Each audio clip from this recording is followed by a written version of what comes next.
ಬಿಸಿಲಿನ ದಾಹಕ್ಕೆ ತತ್ತರಿಸಿದ ಪ್ರಾಣಿಗಳು. ಗುಂಡಿಗಳಲ್ಲಿನ ನೀರೇ ಮಂಗಗಳಿಗೆ ಆಧಾರ. ಹೌದು, ಉರಿ ಬಿಸಿಲು ಜನರ ನೆತ್ತಿಯನ್ನೇ ಸುಡುತ್ತಿದೆ. ಈ ಬಿಸಿಲಿಗೆ ಕೇವಲ ಜನರಷ್ಟೇ ಅಲ್ಲ, ಪಶು ಪಕ್ಷಿ ಪ್ರಾಣಿಗಳು ಸಹ ತತ್ತರಿಸುತ್ತಿವೆ. ಬಿಸಿಲಿನ ದಾಹ ತೀರಿಸಿಕೊಳ್ಳಲು ಪ್ರಾಣಿಗಳು ರಸ್ತೆ ಗುಂಡಿಗಳಲ್ಲಿನ ನೀರನ್ನು ಆಶ್ರಯಿಸಿವೆ.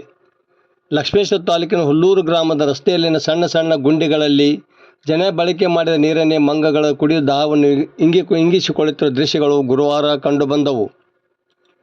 ಪ್ರತಿ ವರ್ಷಕ್ಕಿಂತ ಈ ವರ್ಷ ಅಧಿಕ ಬಿಸಿಲು ಇದ್ದು, ಕಾಡುಗಳಲ್ಲಿ ಪ್ರಾಣಿಗಳು ನೀರಿಗಾಗಿ ಪರದಾಡುವ ಪರಿಸ್ಥಿತಿ ನಿರ್ಮಾಣವಾಗಿದೆ.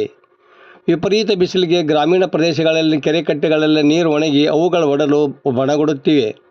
ಹೀಗಾಗಿ ಮಂಗಗಳು ಸೇರಿದಂತೆ ಕಾಡಿನ ವಿವಿಧ ಪ್ರಾಣಿಗಳು ನೀರಿಗಾಗಿ ಬಾಯಿ ಬಿಡುತ್ತಿವೆ.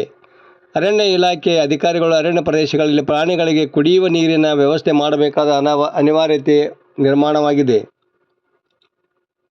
ಪ್ರಾಣಿ ಪಕ್ಷಿ ಪ್ರಿಯರು ತಮ್ಮ ಮನೆ ಮುಂದೆ ಮಾಳಿಗೆ ಮೇಲೆ ನೀರನ್ನು ತುಂಬಿಡಬೇಕು ಮತ್ತು ಪ್ರತಿ ಗ್ರಾಮ ಪಂಚಾಯಿತಿ ಪುರಸಭೆ ತಮ್ಮ ವ್ಯಾಪ್ತಿಯಲ್ಲಿ ಪ್ರಾಣಿಗಳಿಗೆ ಪ್ರತ್ಯೇಕ ಕುಡಿಯುವ ನೀರಿನ ವ್ಯವಸ್ಥೆ ಮಾಡಬೇಕು ಎಂದು ಲಕ್ಷ್ಮೇಶ್ವರ ತಾಲೂಕು ರಾಮಗೇರಿ ಗ್ರಾಮದ ರೈತ ಮುಖಂಡ ದೇವಣ್ಣ ಬೆಟಗೇರಿ ಸಲಹೆ ನೀಡಿದ್ದಾರೆ.